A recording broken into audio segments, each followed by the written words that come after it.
motor beserta hadiah menarik lainnya. Jangan takut belanja di Better Home, seluruh karyawannya sudah divaksin. Better Home mewujudkan kenyamanan dan keindahan rumah Anda.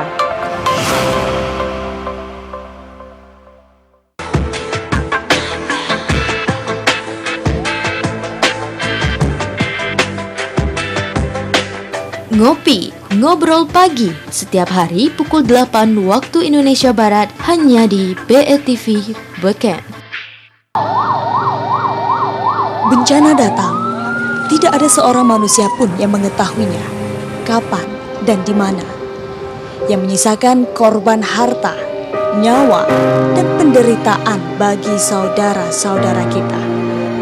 Untuk itu kami BETV Peduli mengajak sanak BETV peduli dan membantu saudara kita yang tertimpa musibah dan penderitaan. Melalui rekening BETV Peduli, Bank Bengkulu, 1040 10 7494. Peduli kita, harapan mereka. Assalamualaikum warahmatullahi wabarakatuh. Bagi pelanggan air minum Perumda Tirta Hidayah Kota Bengkulu, bayarlah tagihan air tepat waktu sebelum tanggal 20 setiap bulannya, agar terhindar dari denda dan sanksi pemutusan.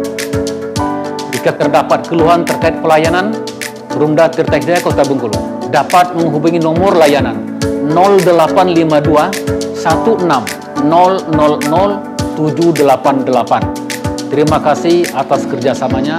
Wassalamualaikum warahmatullahi wabarakatuh.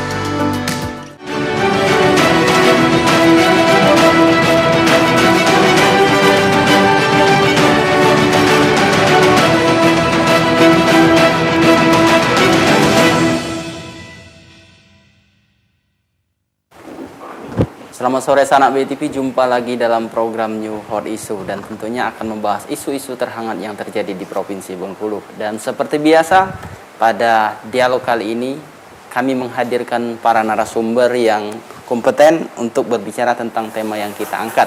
Siapa saja mereka? Yang pertama ada Ibu Haja Yuliswani SEMM selaku Kepala BPKD Provinsi Bengkulu. Assalamualaikum Ibu. Waalaikumsalam. Apa kabarnya? Alhamdulillah sehat, Mas Edwin. Alhamdulillah sehat. Oke. Dan yang kedua juga sudah tidak asing lagi di BETV ada Bapak Dr. Eko Agusrianto MSc selaku Kadis Kominfo Kota Bengkulu. Selamat sore. Bu. Selamat sore. Ya, Bung selamat Edwin. sore Pak Eko. Apa kabarnya hari ini? Alhamdulillah sehat. Ya. Baik. Kemudian satu lagi narasumber spesial kami Bapak Dr. Anzori Tawakal MSc selaku beliau dulu ASN di Pemprov, namun saat ini sudah pensiun dan mengabdikan diri di dunia pendidikan dan kapasitasnya saat ini selaku pengamat pembangunan. Apa kabar Pak? Alhamdulillah baik. Assalamualaikum warahmatullahi wabarakatuh. Pemirsa BETV, selamat sore, salam sejahtera untuk kita semua. Ya, baik. Salam sehat, walafiat. Baik. Sanak BETV beberapa waktu terakhir, tepatnya pada awal tahun 2022. Pemerintah Kota Bengkulu melalui Wali Kota menerbitkan surat permohonan hibah atas bangunan Mespemda dari Pemda Provinsi Bengkulu kepada Pemda Kota Bengkulu. Pemkot menilai bahwa mereka siap mengelola Mespemda yang selama ini tanda kutip terbengkalai, tidak termanfaatkan dengan baik. Itu tema yang kita angkat pada hari ini, permohonan hibah Mespemda oleh Wali Kota. Baik, saya mungkin ke Bu Yuliswani terlebih dahulu, Bu. Seperti kita ketahui, Mespemda ini merupakan aset yang potensial sebenarnya, yang sudah mungkin bertahun-tahun selesai dibangun tapi tak kunjung dimanfaatkan. Sebenarnya kendalanya apa sejauh ini? Jadi kita harus tahu bahwa pemanfaat itu kan macam-macam bentuknya. Ya. Jadi kadang kan kita secara umum orang bilang tidak termanfaatkan. Ya. Padahal Mespemda ini kalau penggunaannya sering digunakan, cuma pengelolanya siapa? Kan Ya. seperti itu. Nah mungkin yang dimaksud dengan Pak Edwin itu adalah pengelolanya yang seperti yang kita inginkan itu kan pengelolanya adalah pihak ketiga. Dikarenakan memang hal itu dimungkinkan di dalam aturan untuk pemanfaatan aset, mengingat biaya operasional dari pengelolaan aset Mespemda ini kan cukup besar. Iya. Nah, namun demikian, kalau dibilang tidak bermanfaat, perlu kita luruskan bahwa selama ini yang mengolah kan kita Pemda Provinsi Bengkulu. Nah, di dalam pengolahan itu mungkin orang secara umum tidak tahu kan bahwa tidak terlihat sebenarnya. Iya, tetapi sebenarnya banyak institusi-institusi yang telah banyak memanfaatkan MES tersebut dengan cara pinjam kepada pemerintah Provinsi Bengkulu. Baik. Ya. Jadi itu yang tidak terlihat oleh orang selama ini. Baik. Artinya memang sudah termanfaat namun belum berkesinambungan secara menyeluruh. Iya, ini kan karena jadi dipinjam sama institusi-institusi untuk kegiatan-kegiatan mereka, namun kan tidak menghasilkan PAD kan, seperti itu kan, pinjam ya kita berarti secara manfaat itu sudah ada yang memanfaatkan dan sudah bermanfaat bagi kita masyarakat Provinsi Bengkulu dalam hal ini institusi-institusi yang sudah pernah meminjam kepada pemerintah Provinsi Bengkulu. Baik, sebelumnya bukankah aset ini memang ditawarkan ke pihak swasta untuk dikelola dan ada beberapa perusahaan besar yang justru tertarik mengelola ini? Gambarannya seperti apa? Iya, jadi karena kita kan untuk operasional dari Mespemda itu kan cukup besar, sehingga kita pemerintah Provinsi Bengkulu melihat ada celah dari peraturan untuk dapat dengan pihak ketiga pemanfaatan aset pemerintah. Nah, terkait dengan hal tersebut, Gubernur saat itu dengan telaah dari kita untuk dapat dimanfaatkan dengan cara KSP, kerjasama pemanfaatan. Nah, tentu di dalam kerjasama pemanfaatan ini kan ada tahapan-tahapan, termasuk juga kan lelang seperti itu. Nah, persyaratan dari perusahaan yang ikut untuk lelang KSP itu kan termasuk yang berat seperti itu, Pak. Tetapi itu jangka waktunya panjang memang kalau KSP, sehingga untuk seorang investor itu akan lebih tertarik dengan jangka waktu yang cukup panjang tersebut. Nah, namun kan nilai dari berapa yang harus mereka investasikan kembali di dalam selama KSP tersebut, kemudian juga berapa kontribusinya, itu kan harus dihitung oleh KJPP. Nah, kemarin kita sudah hitung, kemudian sudah itu makanya tahapan untuk lelang sudah dibuka karena selesai dari hasil KJPP itu kita buka untuk pemanfaatan secara KSP Mespemda. Nah, tentu awalnya itu kan paling sedikit harus 3 perusahaan seperti itu. 3 perusahaan. Iya, harus 3 yang perusahaan mengikuti lelang. Yang mengikuti itu minimal, paling sedikit ya seperti itu. Nah, pada awalnya itu tidak terdapat 3 perusahaan sehingga kan gagal lelang seperti itu. Tahun 2020 waktu itu ya, kalau saya tidak salah. Mungkin 2019 ya dari 2019 itu. Kemudian yang kita lelangkan lagi ada 3 perusahaan yang masuk. Kemudian secara dari jumlah terpenuhi waktu itu ya? Iya, tetapi kan waktu 2020 ya yang memenuhi 3 perusahaan tersebut. Nah, waktu saat kan itu kan ada ada jaminan kan seperti itu. Nah, waktu saat jaminan itu orang sudah mulai COVID kan waktu itu, sehingga mereka yang itu berat mereka. Tetapi itu merupakan salah satu persyaratan yang wajib.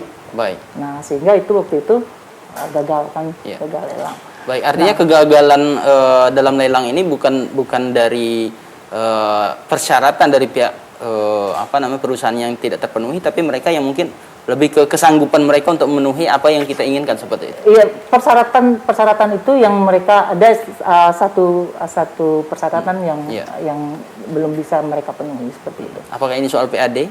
Bukan soal PAD. Jadi kan di dalam mereka mengikuti lelang untuk pemanfaatan KSP itu, mereka kan harus punya bahwa mereka harus ada jaminan bahwa mereka memang punya dana untuk bisa mengelola itu. Iya. Nah, jaminan itu yang belum bisa mereka sampaikan dengan kita, itu kan giro biliat kan, yang biasanya itu. Nah, itu yang belum bisa mereka sampaikan dengan kita seperti itu. Baik. Sehingga itu salah satu persyaratan wajib dari pelelangan KSP. Baik. Baik, saya ke Pak Anzori terlebih dahulu. Pak Anzori, Anda cukup lama di Pemda Provinsi, mungkin mengikuti juga berkenaan dengan pengelolaan Pemda ini. Berkenaan dengan pengelolaan, apakah sudah tepat langkahnya dengan menawarkan kepada pihak ketiga? Namun ya pada kenyataannya meski harus beberapa kali juga gagal lagi dan gagal lagi. Baik, terima kasih Mas Bung Edwin ya. Iya. Saya luruskan dulu, saya belum pensiun sebagai ASN, tetapi saya pensiun sebagai kepala biro, ya. Sekarang saya misbar menjadi ASN dosen Kementerian Pendidikan dan Kebudayaan, diperbantukan tepatnya di L2 Dikti Wilayah 2 Palembang, dipekerjakan di Universitas Dahasan Bengkulu. Jadi clear ya? Siap. Jadi belum pensiun sebagai ASN. Masih muda. Pensiunnya di Pemprov ya? Pensiunnya di Pemprov, tapi saya alhamdulillah diberikan oleh negara kesempatan untuk nambah 5 tahun lagi. Alhamdulillah syukur. Baik Mas Edwin, sebelum menjawab pertanyaan itu, tentu saya ingin sedikit mereview supaya jangan kita langsung terjebak ke hal-hal yang teknis, tetapi prinsip-prinsip pengelolaan pemerintahan yang baik dan bersih itu adalah clean government dan good governance. Nah, mengacu ke 5 prinsip.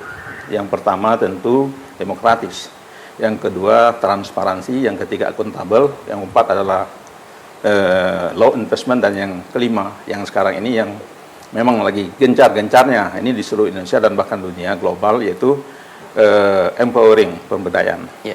Maka terkait dengan kelima hal tersebut, tentu tata kelola pemerintahan yang bersih dan baik ini harus menjadi landasan utama, baik itu di tingkat nasional, provinsi, kabupaten, kota, dan seterusnya. Nah, untuk itu maka dalam konteks pengelolaan barang milik negara ini tidak bisa main-main, karena ada manajemen barang milik daerah atau BMD kan. Nah, kemudian terkait dengan itu, regulasi yang mengatur tentu harus menjadi rujukan baik oleh pihak pemerintah Provinsi Bengkulu maupun oleh pemerintah kabupaten ataupun kota. Nah, sekarang regulasi yang terbaru yang dikeluarkan oleh pemerintah pusat adalah PP nomor 28 2020 tentang perubahan PP 27 2014 terkait dengan pengelolaan barang milik daerah. Nah, di PP yang baru ini sudah sangat jelas dan tegas di beberapa pasal awal, baik itu, boleh saya minum sedikit? Iya, monggo. Sebelum ini, sorry, ini habis olahraga ini agak mengkap nih Pak Eko. Baik, jadi terkait dengan pengelolaan barang milik daerah ini, tentu pemerintah provinsi punya acuan dan tentu punya ranah aturan yang jelas. Di beberapa pasal awal disebutkan kalau pola pengelolaannya itu ada KSO, KSP, dan seterusnya. Poinnya adalah di mana barang milik daerah itu menjadi produktif, ekonomis, dan mempunyai utility, manfaat, baik bagi keuangan daerah maupun untuk kepentingan masyarakat, terutama khusus untuk meningkatkan PAD. Artinya sejauh ini sudah cukup tepat apa langkah yang dilakukan oleh Pemda Provinsi menurut pandangan Anda? Sejauh ini terkait dengan itu tadi, azas-azas dan prinsip pengelolaan good government dan clean government tadi sudah tepat karena prinsip kehati-hatian. Karena tidak bisa begitu saja melepaskan, apalagi ke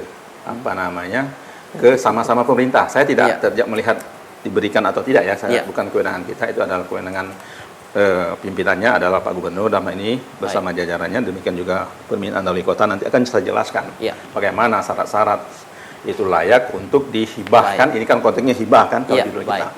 Namun sebelumnya saya katakan betul, sampaikan Bu Yulus tadi sebagai kepala, memang sudah dilakukan upaya-upaya untuk melakukan KSO, KSP, bahkan sewa pakai. Tetapi tentu dengan hambatan COVID 2 tahun terakhir ini, kendala dari pihak katakanlah mitra, yaitu swasta, dalam hal menawarkan harga yang layak melalui lelang, itu mungkin masih belum ada kecocokan.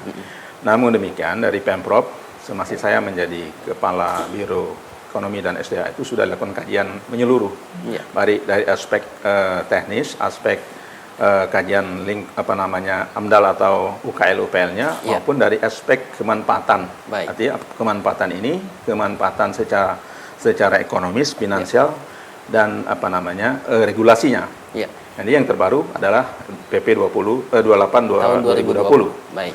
Nah, artinya dalam soal ini memang prinsip kehati-hatian tadi harus dilakukan dipedomani secara betul, karena barang salah-salah ini terkait dengan penilaian opini penilaian dari BPK terkait dengan aset. Karena pemerintahan ini kan ada 3 manajemen manajemen sumber daya manusia itu ada ASN, manajemen aset itulah tadi badan barang milik negara, dan manajemen keuangan. Jadi ini kan manajemen aset atau manajemen barang milik negara. Nah, terkait dengan hibah itu di pasal 68, 69 dan 71 sudah jelas. Jadi pihak pemberi hibah harus melakukan kajian secara menyeluruh, baik dari aspek ekonomis, teknis dan yuridis. Nah, kemudian dari pihak yang meminta juga, tidak ujuk-ujuk. Bisa saja dalam hal ini. Mungkin nanti kita bahas lebih jauh berkenaan dengan hibah ini. Kita masuk ke segmen selanjutnya nih Pak ya. Untuk Sanak BTV kita akan tetap lanjutkan dialog sore hari ini tetap di New Hot Issue.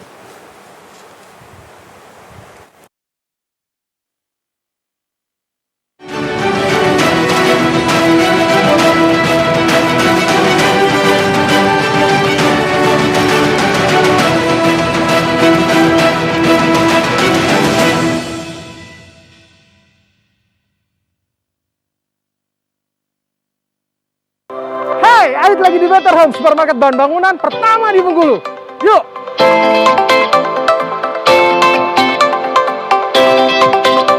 Selamat pagi. Ini kita bantu. Saya mau cari sanitari. Boleh, di Better Home kita punya Germany, punya Toto, punya Ice Pool, sama Horizon. Kali nih Bapak datang ke Better Home untuk cari sanitari. Di Better Home lagi banyak promo. Dan diskonnya dari 15 sampai up 50%. Ternyata banyak sekali penawaran di Better Home. Semuanya diskon sampai up to 50% untuk sanitari. Di Better Home itu granitnya juga banyak pilihan. Banyak juga merek, ada seperti Miro, ada Pop, Roman, Diandra, dan masih banyak lagi.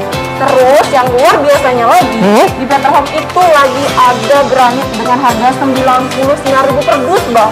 Banyak sekali penawaran menarik di Better Home. Ada promo granit 99.000 per dus. Kita ada promo di produk cat, itu ada diskon 7,5%. Kita ada brand Jotun, Nippon Pen, Mowilex, sama Asian Pen. Produk cat yang ada di Better Home ada Jotun, Asian Pen, Mowilex, Nippon Pen, dan No Drop. Itu penawaran dari 5% sampai 7%. Kita untuk penawaran di situs ada 25% sama 5%. Kita ada 3 brand, Houston, Prohex, sama Garbin.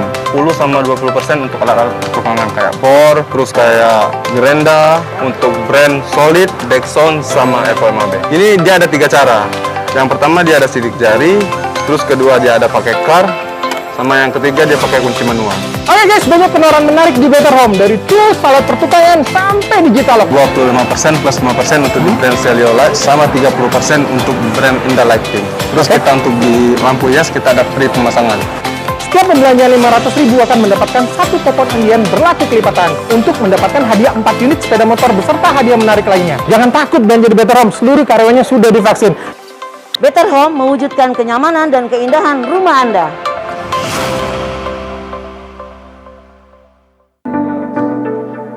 Assalamualaikum warahmatullahi wabarakatuh. Bagi pelanggan air minum Perumda Tirta Hidayah Kota Bengkulu, bayarlah tagihan air tepat waktu sebelum tanggal 20 setiap bulannya, agar terhindar dari denda dan sanksi pemutusan. Jika terdapat keluhan terkait pelayanan, Perumda Tirta Hidayah Kota Bengkulu dapat menghubungi nomor layanan 0852 16 000 788. Terima kasih atas kerjasamanya. Wassalamualaikum warahmatullahi wabarakatuh.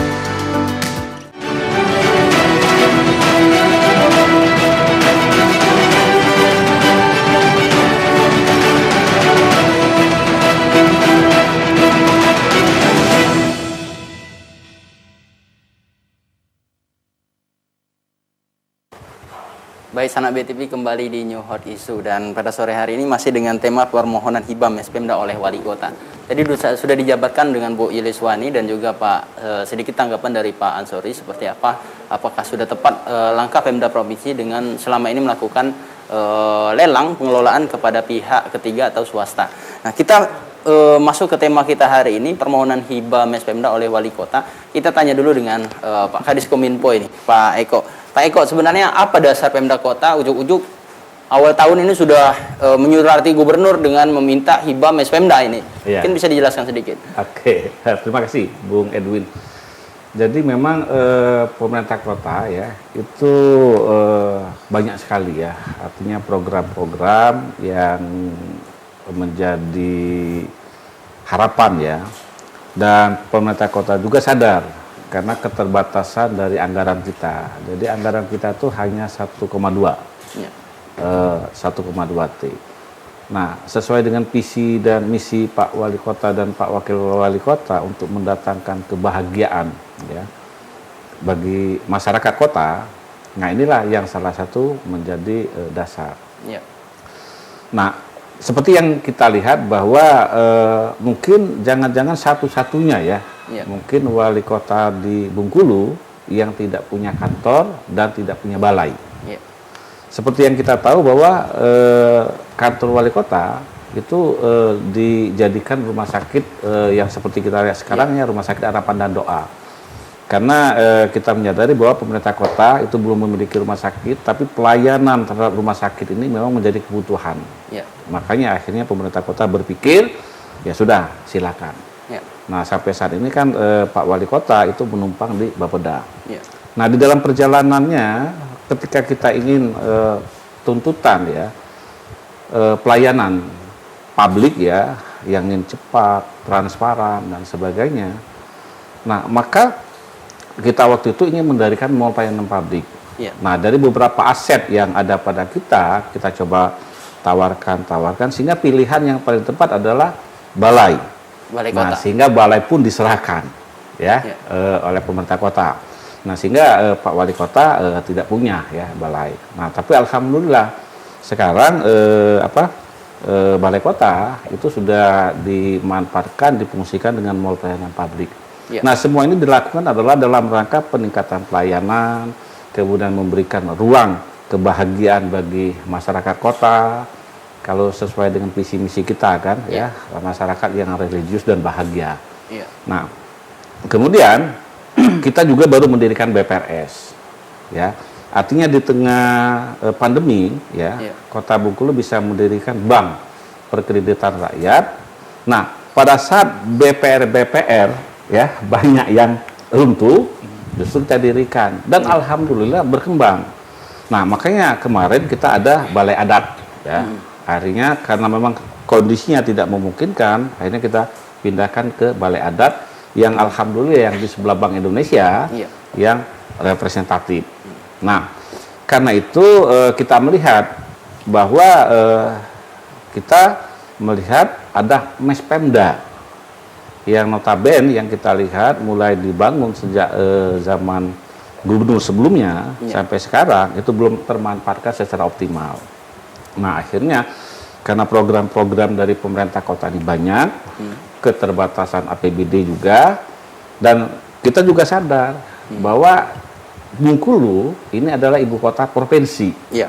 Nah, sehingga ketika keindahan, ketertiban, kebahagiaan dan sebagainya yang nanti bisa diwujudkan oleh pemerintah kota, yang notabene juga adalah ibu kota provinsi, otomatis juga provinsi juga akan merasakan hal yang sama. Ya, baik. Ya, karena terkait dengan masalah pelayanan dan sebagainya. Itu yang menjadi pertimbangan. Baik, apakah memang Pemda Kota sudah punya rancangan, misalnya jika ini memang dihibahkan, kita akan buat apa gitu untuk Mespemda sendiri? Banyak sebetulnya ya. Seperti yang saya sampaikan, baru-baru ini kita juga... Jangan-jangan mau dijadikan kantor wali kota itu? Bukan. Artinya, wali kota nggak punya kantor. Ya, wali kota nggak punya kantor kan. Nah, kemudian yang baru-baru ini kita melantik Direktur Samisake Blut, Badan Layanan Umum Daerah. Nah, banyak program-program. Nah, kenapa kita minta hibah? Karena kita juga sudah pernah minta hibah dengan provinsi Jalan Kapuas.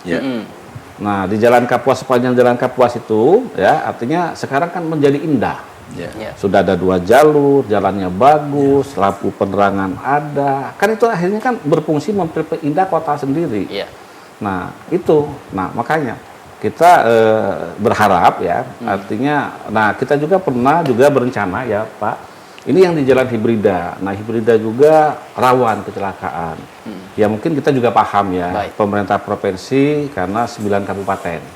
Jadi banyak yang harus dipikirkan. Nah, sepanjang bisa misalnya kota ya untuk ikut membantu karena ini adalah ibu kota provinsi. Nah, harapan kita sinergi, harmonisasi dan kolaborasi inilah yang kita bisa bangun. Jadi itu. Nah, oleh karena itu maka ya karena tidak termanfaatkan cukup lama, maka kita mencoba ya. Nah, dengan demikian memang benar seperti dikatakan oleh Pak Ansori tadi bahwa azas kemanfaatan itu juga harus dilihat. Nah, insya Allah pemerintah kota ya, apa yang kita minta dari Pemda provinsi, alhamdulillah. Bagaimana dengan kondisi Kapuas, termanfaatkan. Kemudian kita juga punya balai adat, ya. Nah, sekarang balai adat kita bangun lagi bekas kantor Kimplaswil. Nah, jadi program-program. Artinya balai adat yang selama ini terbengkalai dimanfaatkan untuk BPRS. Kemudian untuk gedung balai dapat lagi kantor bekas Kimplaswil. Ya. Nah, jadi program-program ini memang kita sadar. Jadi banyak sekali program-program dari Pak Wali Kota dan Pak Wakil Wali Kota ya. Meskipun dananya terbatas dari APBD, banyak program-program yang non APBD. Ya, seperti ya yang kita rasakan yang langsung ya. Gerakan peduli yatim, kemudian gerakan Hadi Bersalin dan sebagainya. Nah, karena itulah kita berharap mudah-mudahan ya. Nah, dengan adanya dari Ibu Yulis kan mungkin bisa mendorong. Artinya bahwa ini juga untuk kepentingan semua, kepentingan masyarakat Bengkulu begitu. Baik, Pak Ansori. Pandangan Anda terhadap permohonan hibah ini? Baik, ini sudah ada jelas titik terangnya kan. Artinya secara kualitatif disampaikan Pak Eko tadi sudah keinginan kenapa Pemda Kota menginginkan hibah adalah ingin berpartisipasi supaya Kota Bengkulu sebagai ibu kota provinsi itu dari aspek keindahan, pariwisata, budaya dan seterusnya tadi itu memang menjadi tolak ukur kita Provinsi Bengkulu. Saya tidak mau masuk terlalu jauh apakah nanti Pak Gubernur bersama DPRD akan menyerahkan, kemudian memang Pak Wali memang secara ini memang sudah membuka diri untuk menerima hibah, tetapi secara aspek regulasi itu harus ada kajian menyeluruh.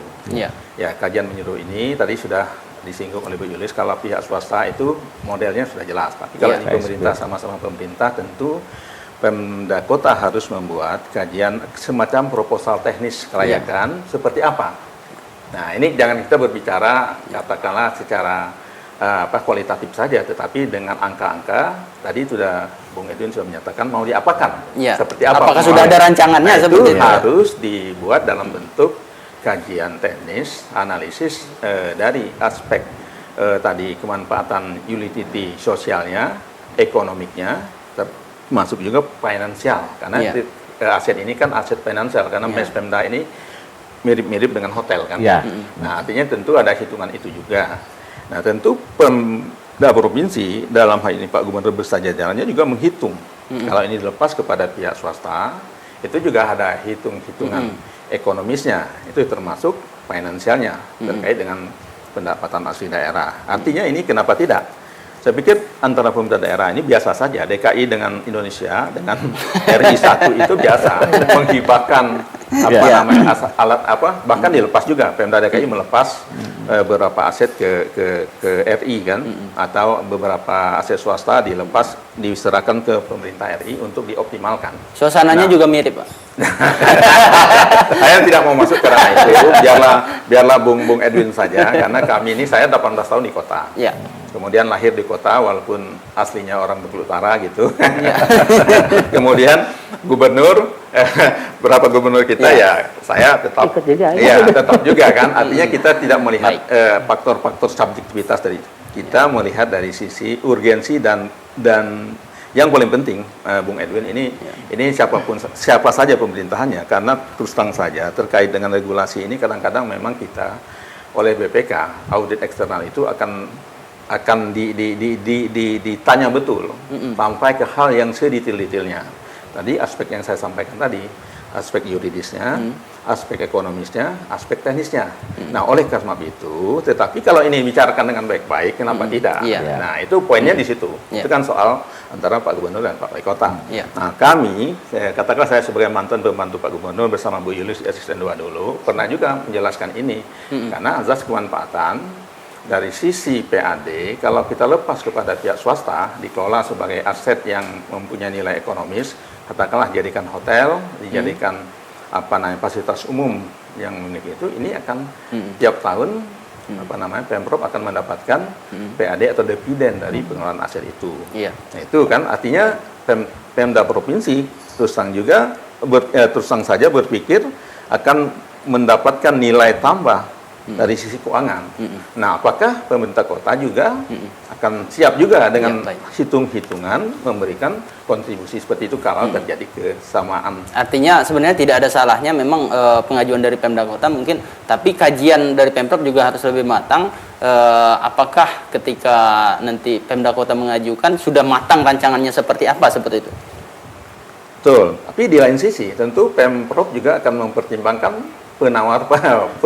pengusul-pengusul lain. Nah, proposal-proposal yang lebih prospektif itu tadi. Dia melihat untung ruginya karena Pemprov juga bersama DPRD dalam hal ini kan yang juga ikut dalam mekanisme hibah. Itu ada PP tersendiri mengatur, Bung Edwin. Makanya dalam hal ini kehati-hatian. Tidak bisa begitu saja pihak tertentu yang menginginkan itu hibah atau menginginkan KSO atau KSP, bahkan itu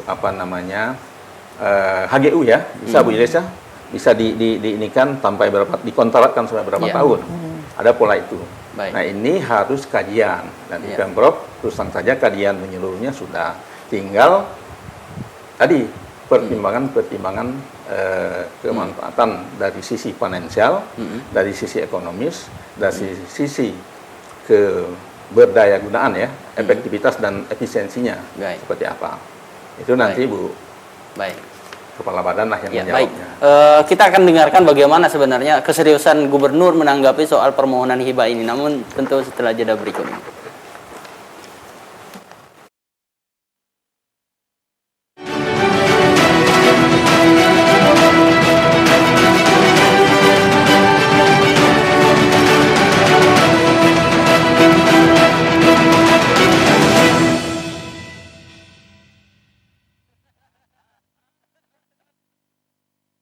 Dulu TV di rumah Inyong cuma jadi pajangan. Lah kepriben punya TV gambar nggak bisa ditonton. Beruat sampai ganti TV, ganti kabel, ganti antena, pindah tempat. Tetap baik, beruat. Maring sekarang sejak Inyong pakai TV digital, di rumah Inyong jadi rame terus. Gambar TV nggak semutan, suara jernih, celing. Pasangnya gampang, nggak pakai ribet. Ayo pakai TV digital aja, kelalen pasti celing. Kursi murah, meja murah, spring bed murah. Hei, opo iki bolong? Baru 2 hari aku ini beli bolong kan. Aduh, makanya jangan asal pilih yang murah, tapi harus ada kualitasnya juga dong. Ayo aku ajakin ke salah satu supermarket furnitur terbesar di Bengkulu. Yuk.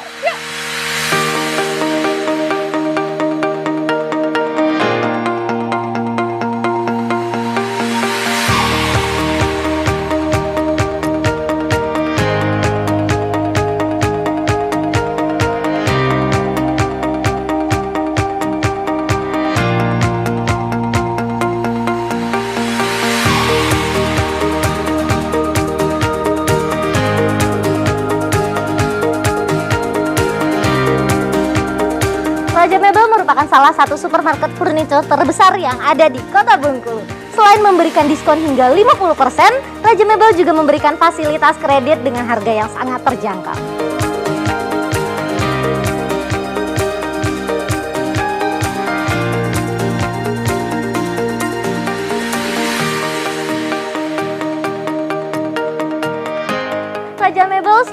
mengedepankan pelayanan yang menyenangkan, ramah, dan juga pastinya selalu mengikuti protokol kesehatan selama masa pandemi COVID-19. Dan juga ada gratis ongkos kirim untuk seluruh wilayah Kota Bengkulu.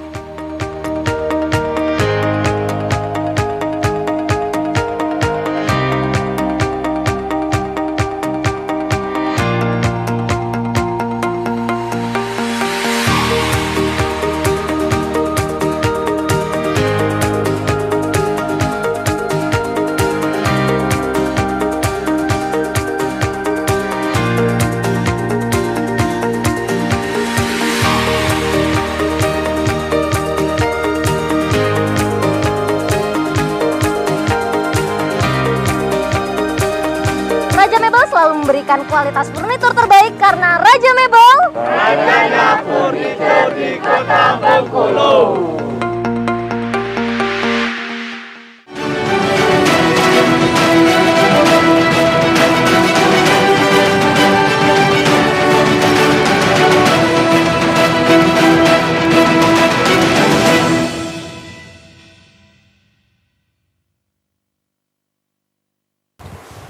Baik, sanak BTV kembali lagi di New Hot Issue dan masih bersama ketiga orang narasumber saya pada hari ini.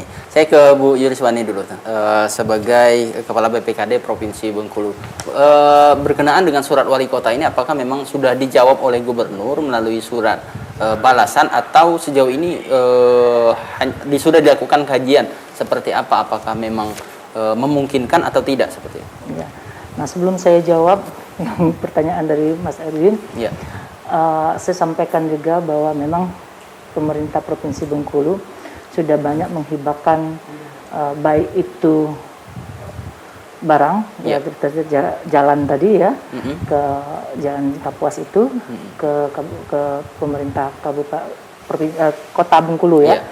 Kemudian juga uang. Nah,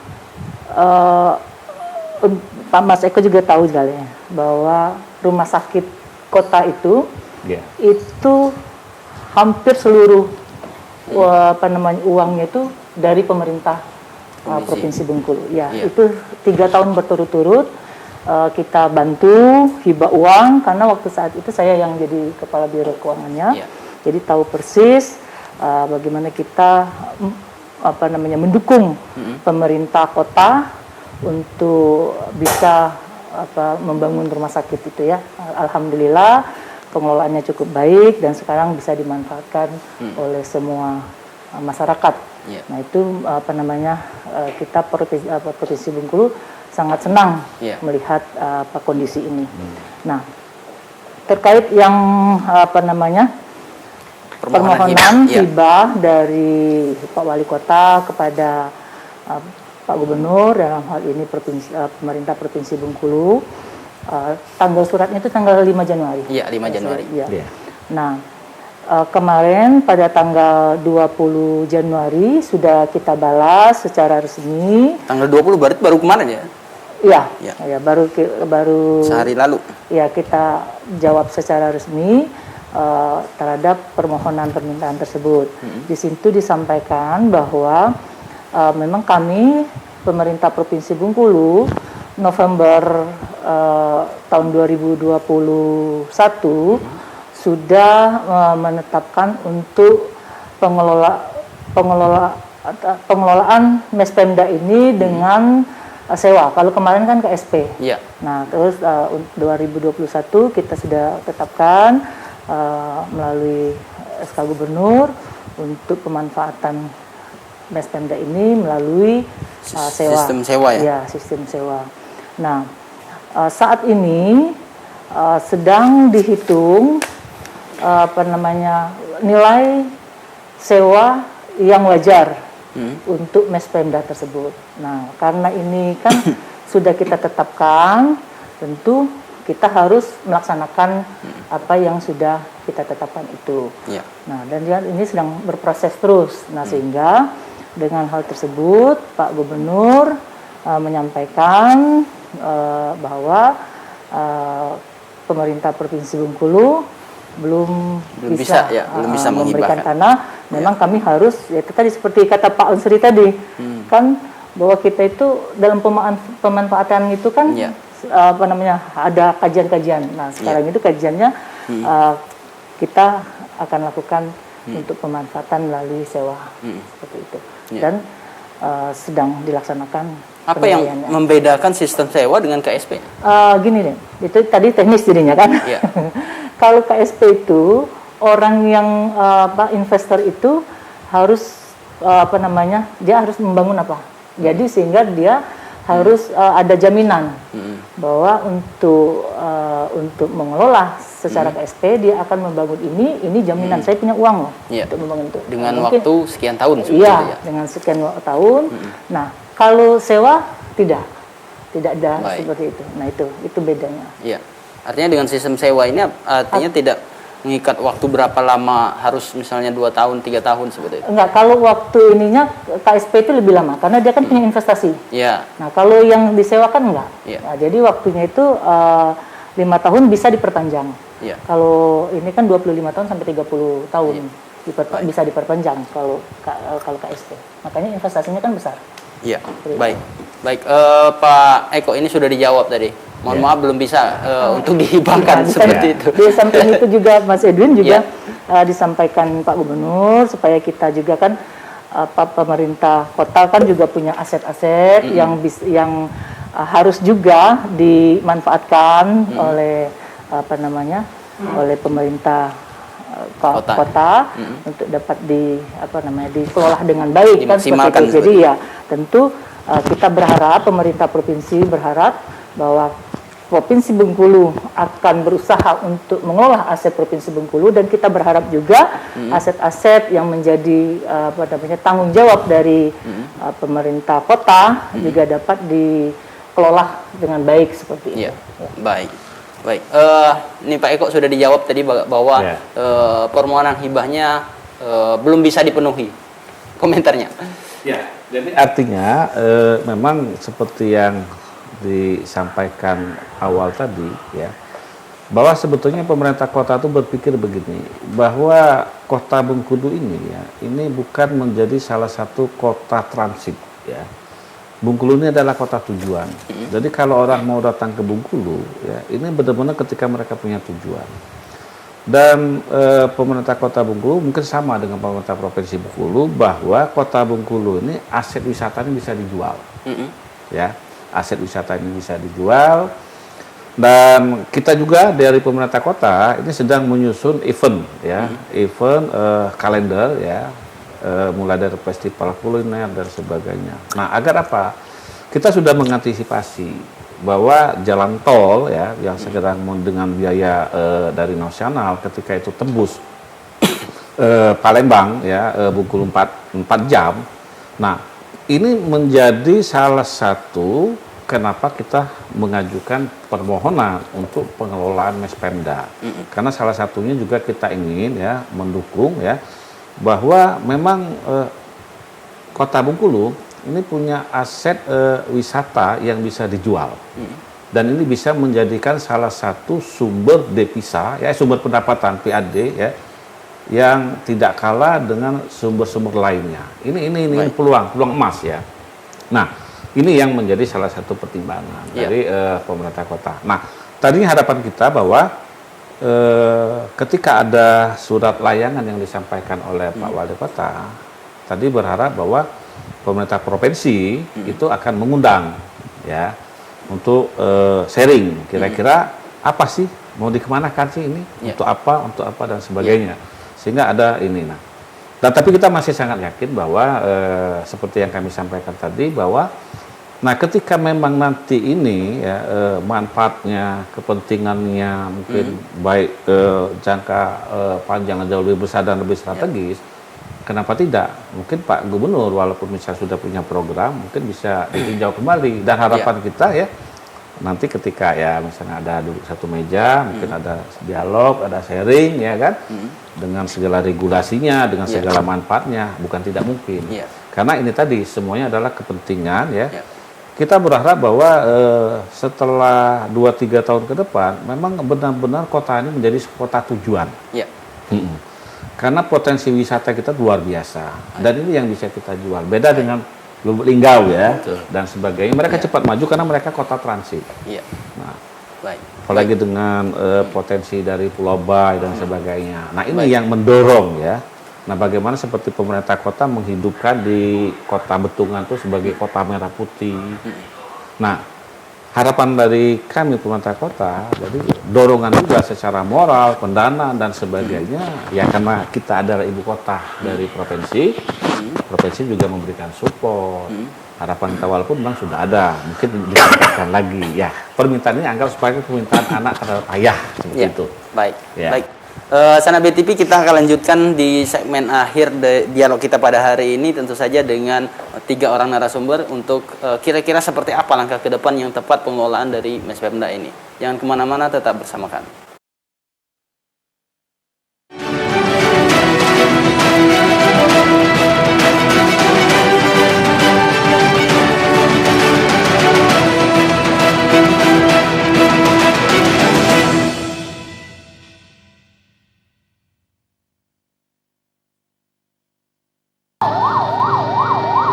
Bencana datang, tidak ada seorang manusia pun yang mengetahuinya, kapan dan di mana. Yang menyisakan korban harta, nyawa, dan penderitaan bagi saudara-saudara kita. Untuk itu kami BETV Peduli mengajak sanak BETV peduli dan membantu saudara kita yang tertimpa musibah dan penderitaan. Melalui rekening BETV Peduli, Bank Bengkulu, 1040 10 7494. Peduli kita, harapan mereka. Pak, potong. Orangnya aja yang diservis. Motornya enggak. Ya udah, cek aja CVT-nya.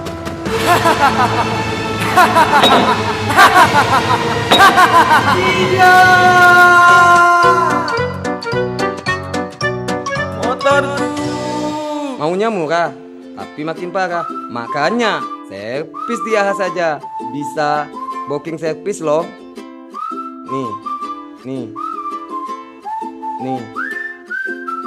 Servis motor Honda hanya di Ahas dengan protokol kesehatan. Peralatannya lengkap dan canggih.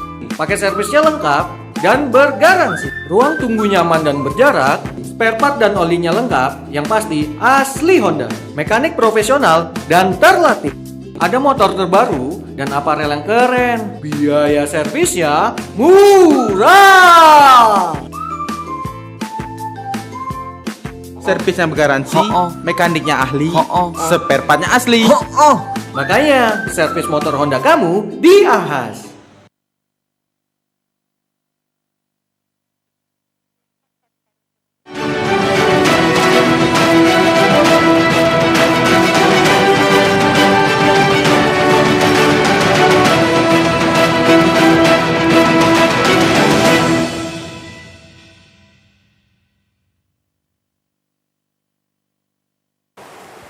Baik, Sanak BTV kembali lagi di New Hot Issue dan di segmen terakhir tentunya. Saya ke Pak Ansori terlebih dahulu. Pak Ansori, ini sudah disampaikan tadi oleh Pemda Provinsi bagaimana Gubernur menyampaikan bahwa untuk saat ini belum bisa untuk menghibahkan Mespemda. Kemudian dalam surat itu juga menyampaikan meminta Pemda Kota untuk memaksimalkan pengelolaan aset yang sudah ada seperti itu. Nah, dan satu lagi mungkin poin yang kita ambil dari penyampaian Bu Yuliswani tadi bahwa ke depan memang Mespemda ini akan dikelola dengan sistem sewa, bukan dengan sistem KSP seperti yang sebelumnya yang tahun 2019-2020 KSP. Ya, gagal seperti itu lelang. Nah, mungkin komentar Anda berkenaan dengan kebijakan tersebut. Baik, Bung Edwin. Kan poinnya sudah jelas. Pak Gubernur sudah menjawab bahwa pola pengelolaan Mespemda akan dilakukan pola sewa. Clear ya? Ya.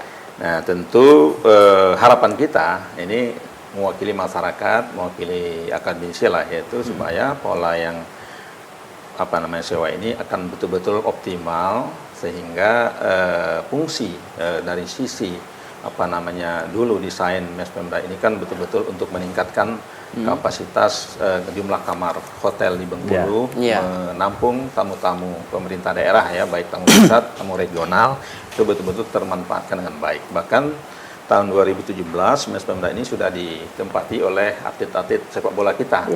Ya, dan lengkap kan, ininya fasilitas seperti hotel bintang 2 lah gitu kan.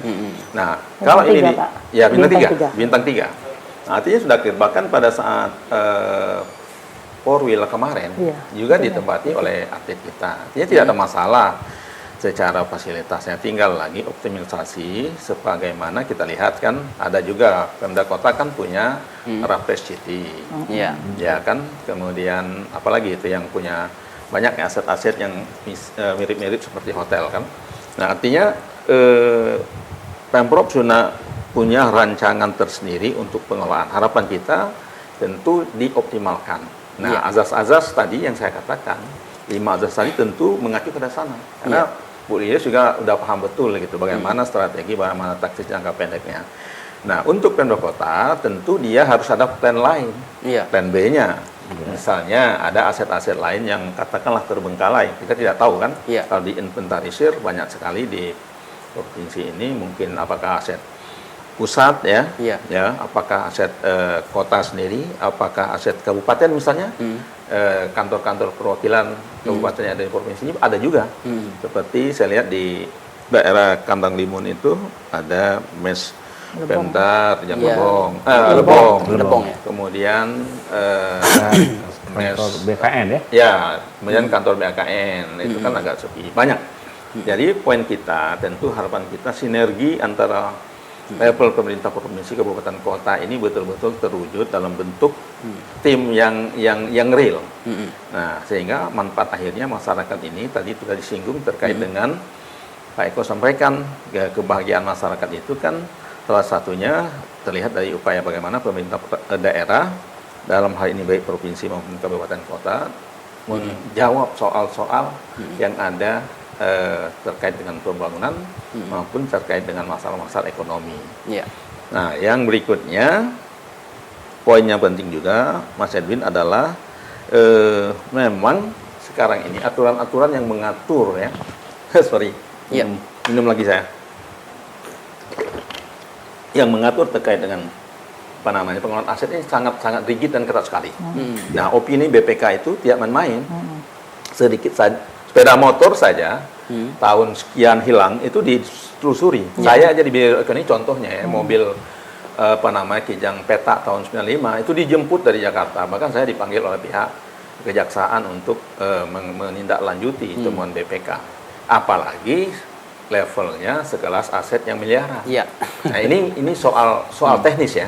Tapi mungkin pada poin ini rencana Pemda provinsi dengan melakukan sistem sewa dengan perbedaan dengan sistem KSP tadi. Nah, seberapa optimis ini? Jangan sampai nanti perubahan pola sistem pengelolaan justru tidak merubah apa-apa seperti itu. Ini ya yang perlu dilihat betul. Saya sarankan ya, tadinya kita katakanlah yang normatif itu pemerintah provinsi hanya bekerja internal saja. Nah, sekarang pola-pola inovasinya saya sarankan ke Bu Yulis ya selaku Kepala BKD, undang seorang pakai konsultan. Jadi konsultan ini tahu pola-pola pengelolaan, bayar aja konsultan untuk menghitung, bayar, tetapi nanti betul-betul dia produktif. Aset ini menjadi produktif, berhasil guna, berdaya guna, kemudian nilai tambahnya luar biasa disewa. Ya kita lihat ya, Rapres City dulu kan kota ini kan semua underestimate. Saya masih di kota. Setelah jadi, itu kan sekarang kan jumlah kamar yang terisi rata-rata di atas 50% di zaman normal kan. Artinya sangat produktif dan memberikan dividen atau PAD kepada Pemda Kota. Apalagi sekelasnya bintang 3. Kan nggak ada ini lagi kan, nggak ada masalah lagi. Kita lihat Santika bintang 3, kemudian mana lagi?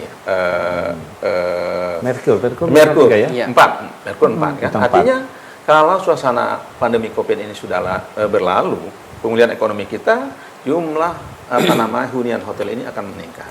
Nah, harapan kita apa yang sampaikan Bu Iris tadi betul-betul bisa terwujud dalam waktu yang tidak terlalu lama. Nah, ini juga poinnya di situ, Pak. Jangan ditunda-tunda lagi. Nanti seolah-olah ini hanya sebagai jawaban normatif saja untuk tidak memberikan kepada Pak Wali. Nah, ini harus fair juga kita. Harus fair. Nah, Pak Eko kita sarankan ya untuk berbesar hati dulu lah, bersabar, melihat peluang-peluang aset yang lain. Jangan kita saling dan apa ini inilah apa ya. legowo ya, bersahabat dalam konteks yang sama. Pak Gubernur ngomong, Pak Wali juga tahu ini sebagai anaknya, ya kita ikuti saja. Oke, kalau begitu kami coba yang lain. Ya, baik. Idealnya mungkin ke depan Mes Pemda ini seperti apa, Pak? Ya kita harapkan bintang 4. Ya. Kalau standarnya bintang 3 di KSP tadi ya bintang 4. Ya, jadi maka Bu Yulis harus nyewa konsultan yang bisa betul-betul entertain ya, konsultan terkait dengan jasa perhotelan seperti apa. Karena kita tahu di Palembang itu ada hotel namanya hotel. Saya nginap 2 bulan yang lalu yang yang di itu Pak Eko ini sering ke Palembang nih, ada Suwarna Dipa. Suwarna Dipa, ya. Suwarna Dipa itu kan bintang 3. Ada kolam renangnya. Ya, tapi karena pandemi Covid 2 tahun memang agak ini, tetapi tetap eksis. Dan itu punya asetnya Pemda. Iya, persis. Nah, ini artinya mes bukan lagi mes nanti judulnya, tetapi hotel. Ya, yang ini tadi bayarlah konsultan yang betul-betul qualified terkait dengan mengentertain ya. Jadi hotel bintang 3 dasarnya menjadi hotel bintang 4. Kenapa tidak? Nah, tinggal polesan-polesan karena begini Pak, ini kajian saya dan teman-teman. Artinya kalau memang harus diperbaiki keluar anggaran lagi untuk memperbaiki tidak masalah asal ke depan. Nah, karena polanya sewa, tentu si penyewa akan menyampaikan proposal penawaran. Ini kan ada hitung-hitungannya tuh, cara teknis kita nggak bahas di sini. Jadi maka perlu Pemda menyewa konsultan juga untuk ini loh.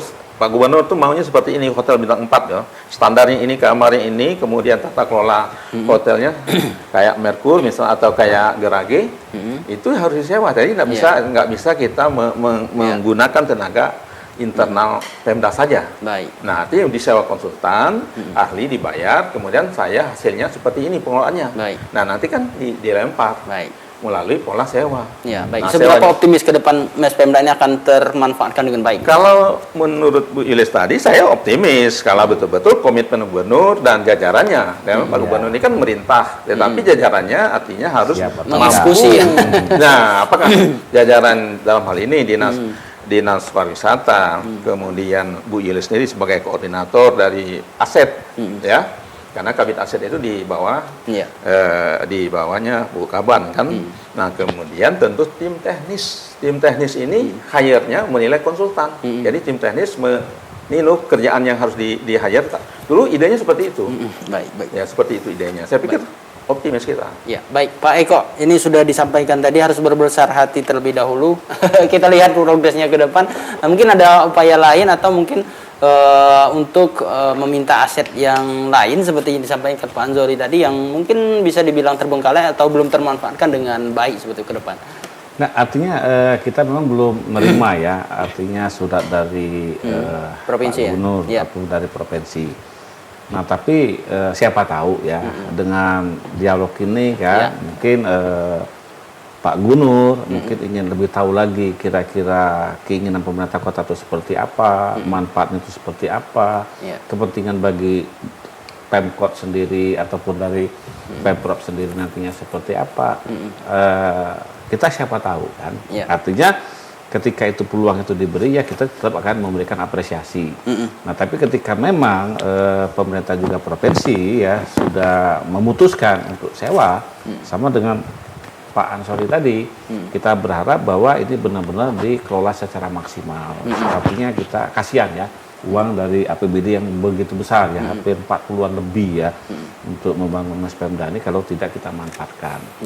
Nah, kemudian ya tadi kan sempat disinggung, kita juga sebetulnya sempat melirik ya Dekranasda. Nah, kenapa kita minta Dekranasda? Jujur kita punya Dekranasda, kemudian ibu-ibu tim penggerak PKK dan wanita, kita nggak punya tempat. Karena yang kita tempatkan selama ini di balai ya itu juga sudah menjadi pengembangan dari mall pelayanan publik.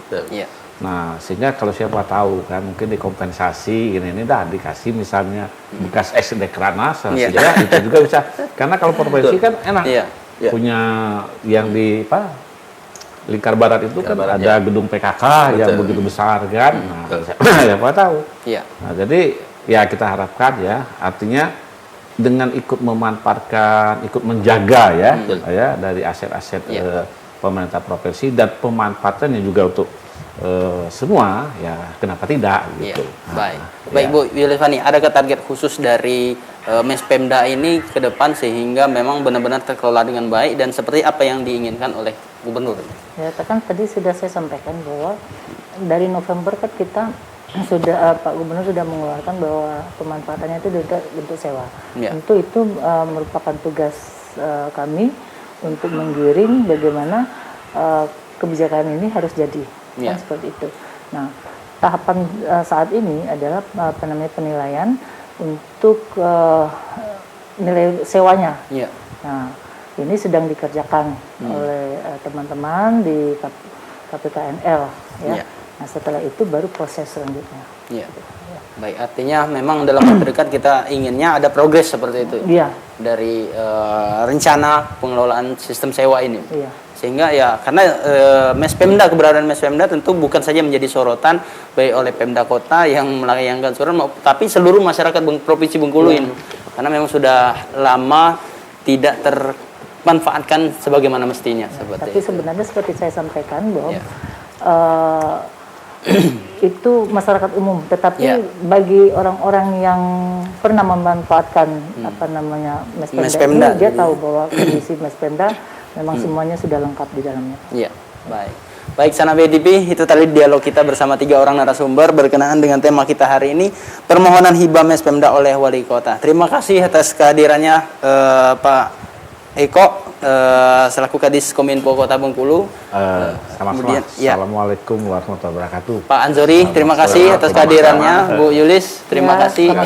Ya, semoga dialog kita sore hari ini bisa mencerahkan atau memberi gambaran kepada masyarakat seperti apa keseriusan dari Pemda Kota dan juga Pemda Provinsi sebenarnya untuk memanfaatkan aset-aset yang ada di Provinsi Bengkulu. Saya Edwin Saputra beserta seluruh kerabat kerja yang bertugas hari ini mohon pamit. Wassalamualaikum warahmatullahi wabarakatuh. Waalaikumsalam warahmatullahi wabarakatuh. Jangan